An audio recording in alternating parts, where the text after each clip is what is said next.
শেফা মা, শেফা, বাড়িতে আছিস মা? একবার বাইরে আয়। দেখ দেখ, মা এসেছে। শেফা, ও শেফা।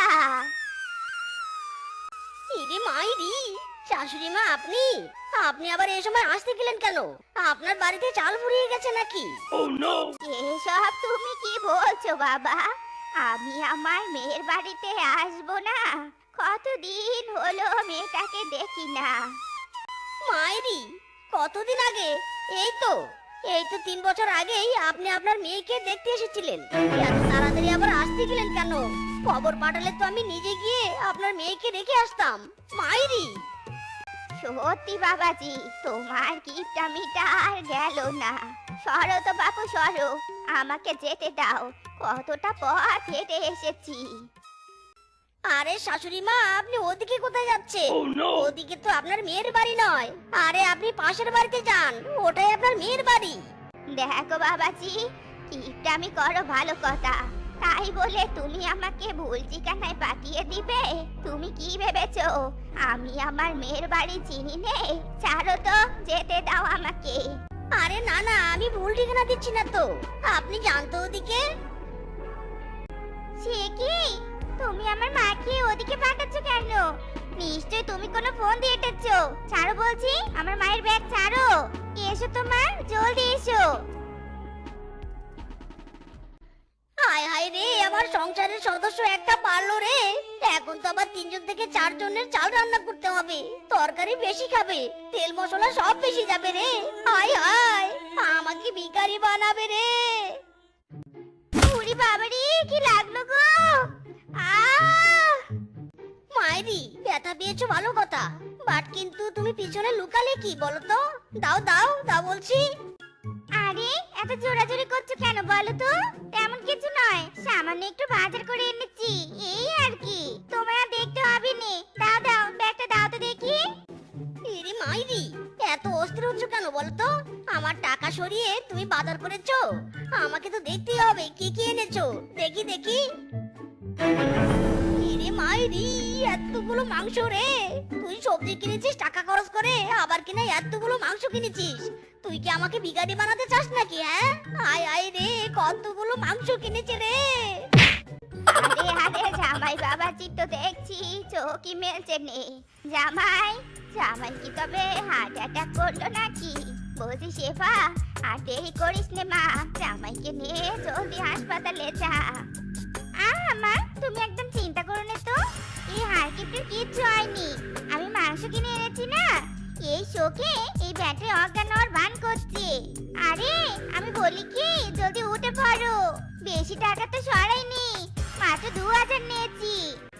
ইরে মাইরি, বলছো কি? 1 টাকা না 2 টাকা নয়, পুরো 2000 টাকা সরিয়েছো। হায় হায় রে! বলছিলাম না মা, এই কঞ্জুস ব্যাটার কিচ্ছু হয়নি, মাংস কিনেছি বলে ঢং করে পড়ে আছে।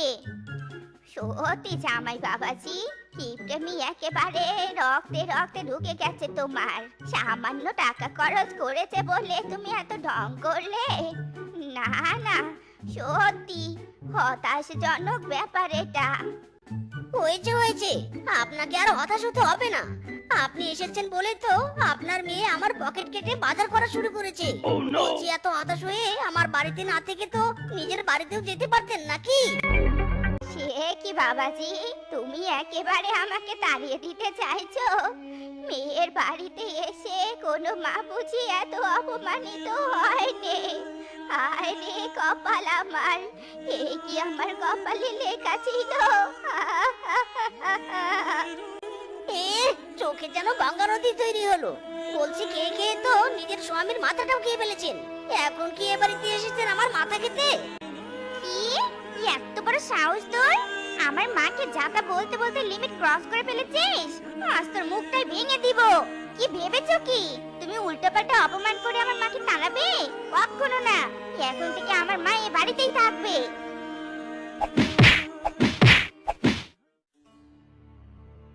শেফা ভাবি, ও শেফা ভাবি, কোথায় গো? কোথায় গেলে তুমি? তোমার মেয়ে যে জ্বরে অজ্ঞান হয়ে গেছে। ও শেফা ভাবি, তোমার মেয়ের খুব জ্বর এসেছে গো। ও সেবা ভাবি। সে কি আমার টুম্পা? মারে চক্কল মা চক্কল। ও মা টুম্পা রে, মারে টুম্পা, টুম্পা মা তোর কি হলো? কি হলো? কিভাবে এমন হলো? ক্লাস করতে করতে অজ্ঞান হয়ে যায়। পরে আমি কোলে নিয়ে দেখি মেয়েটার ভীষণ জ্বর। বলছি তোমরা ডাক্তার দেখানোর ব্যবস্থা করো, আমি বরং এখন আসি। আরে তুমি এত কান্নাকাটি করছো কেন বলো তো? মেয়ের হয়েছেটা কি? ভয় পেও না তো, ভয় পেও না। তুমি এভাবে কথা বলছো যেন কিছু হয়নি। আমার মেয়ের গা যে জ্বরে পুড়ে যাচ্ছে। চলো একে নিয়ে তাড়াতাড়ি ডাক্তারের কাছে যাই। ইরে মাইরি, এত অস্থির হইও না তো, জটিল কিছু হয়নি। বাচ্চা মেয়ে তো, তাই সামান্য গা গরম হতেই অজ্ঞান হয়েছে। তুমি বরং মেয়েটার মাথায় জল ঢালো, দেখবে এমনিতেই গা ঠান্ডা হয়ে যাবে। বেকার টাকা খরচ করে ডাক্তারের কাছে যেতে হবে না। আরামজাদা কিপটে কোথাকার, আমার মেয়ের এত জ্বর আর তুই কি না জল ঢালতে বলছিস? তবে জল আমি তোর মাথায় ঢালবো।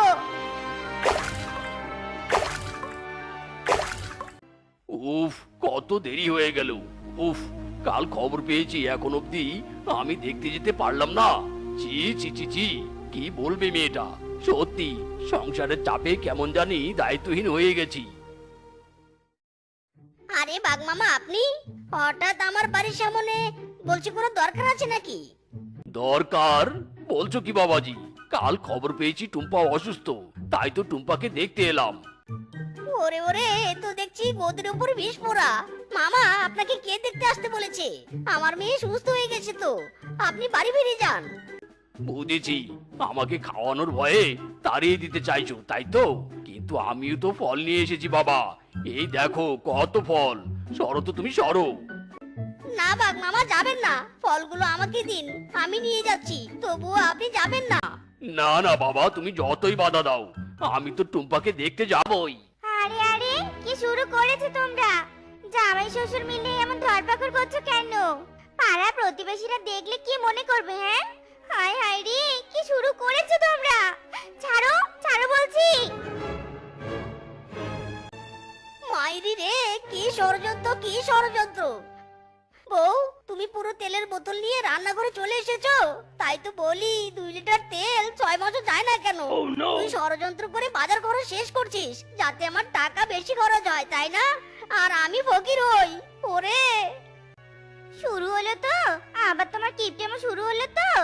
নিজে তো বাজার সদাই করো নে, তোমার টাকা চুরি করে যদি আমি একটু বাজার করি সেটা নিয়েও তুমি কিপটেমো শুরু করো। এভাবে চললে তো খাওয়া বাদ দিয়ে উপোস করে থাকতে হবে। তুমি উপোস করে যাই করো না কেন, আমি কিন্তু না খেয়ে থাকতে পারবো না বলে দিলাম। হ্যাঁ হ্যাঁ, খেয়ে খেয়ে তো মামি মিলে আমার সংসারটা ধ্বংস করছো। এখন তো আবার আরো 2 জন এসে জুটেছে। তোমাদের জ্বালাই তো এবার আমি দেউলিয়া হয়ে যাব মনে হচ্ছে। দেউলিয়া হয়ে যাবে ভালো কথা, তার আগে আমাকে নতুন জামা কিনে দিও। স্কুলে পড়েছে আর জামাতে যে ছেলে গেছে। ইরে মাইরি, বাজারে শোক কাটতে পারলাম না, এখন আবার মেয়ে জামার বায়না ধরলো। তারা জামা আনছি তোর। এই নে টুম্পা, তোর নতুন জামা। এটা কি করলে তুমি? আমাদের সাথে কিপটেমি করো ভালো কথা, আমার মেয়ের সাথে কিপটেমি করে পলিথিনে জামা পরালে। এতদিন তোমার অনেক কিপটেমি সহ্য করেছি, আর না, আজ একটা রেস্ট করে ছাড়বো। ইরে মাইরি, করছো কি বউ, করছো কি? দরকার পড়লে লাঠি দিয়ে